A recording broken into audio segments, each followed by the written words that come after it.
আসসালামু আলাইকুম এভরিওয়ান।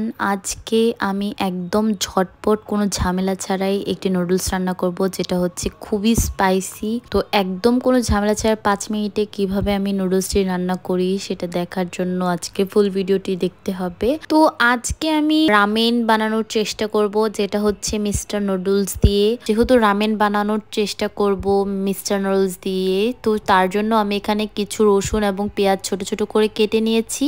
তো এখানে যে রসুনগুলো দিচ্ছি আমি রসুনটুকু পরিমাণে একটু বেশি দিয়েছি, কারণ রসুনের ফ্লেভারটা রামেনে অনেক সুন্দর একটা ফ্লেভার দেয়। তো তারপর আমি এখানে রসুন কুচিগুলো ভেজে নিচ্ছি। তো এটা হালকা করে সটে করে ভেজে নিব।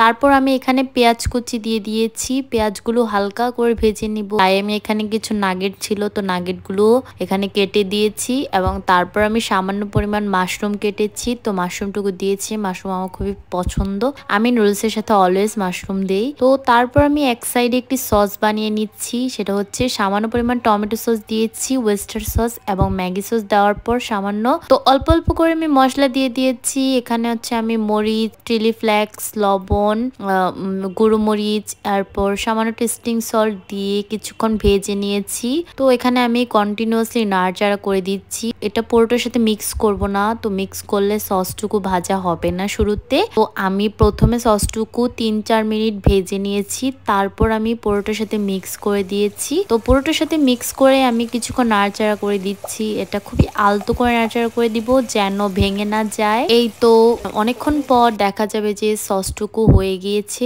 তখন আমি এখানে একদম শর্টকাট ভাবে বানিয়ে ফেলছি, একটি প্যানে বানিয়ে ফেলছি কোনো ঝামেলা ছাড়াই। তো এখানে আমি যে মিস্টার নুডলসটি আছে সেটি দিয়ে দিয়েছি। তো মিস্টার নুডলসের যে মশলাটি আছে সেটি এখনো দেইনি। তো তারপর আমি 2 কাপের মতো পানি দিয়েছি, পানিটুকু একটু বুঝে দিতে হবে।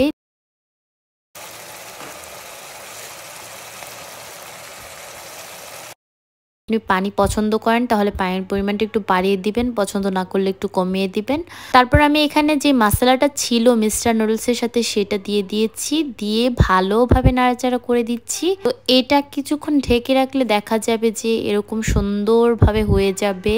তো এর মধ্যে কিছু লবণ দিতে হবে, তো দেখতে হবে যে লবণের পরিমাণটুকু ঠিক আছে কিনা। তো এটা স্বাদ অনুযায়ী দিতে হবে। তো এই পর্যন্ত আমার হয়ে গিয়েছে, তো আমি একটু চেক করে দেখছিলাম হচ্ছিল নাকি না। এই তো হয়ে গিয়েছে। এ তো দেখতে অনেক সুন্দর লাগছে, ইয়াম্মি লাগছে। তো এটা খেতে অনেক মজা ছিল গাইস, ট্রাস্ট মি, আপনারা বাসায় ট্রাই করতে পারেন। তো আপনাদের কাছে কি মনে হয়, নুডলস এভাবে খেতে বেশি মজা নাকি পাস্তা এভাবে খেতে মজা? অবশ্যই কমেন্ট বক্সে জানাবেন। এই তো মিস্টার নুডলস দিয়ে রামেন বানিয়ে ফেলেছি, মাত্র 5 থেকে 6 মিনিট সময় লেগেছে। তো অনেকদিন ধরে ভিডিও দিচ্ছি, আপনার কাছে ভিডিওগুলো কেমন লাগছে আমাকে অবশ্যই জানাবেন এবং নেক্সট কিসে ভিডিও চান সেটাও জানাবেন। তো আশা করি ভিডিওটি আপনাদের কাছে ভালো লাগবে। আজকের ভিডিও এই পর্যন্তই। আল্লাহ হাফেজ এভরিওয়ান। আশা করি সবাই ভালো থাকবেন।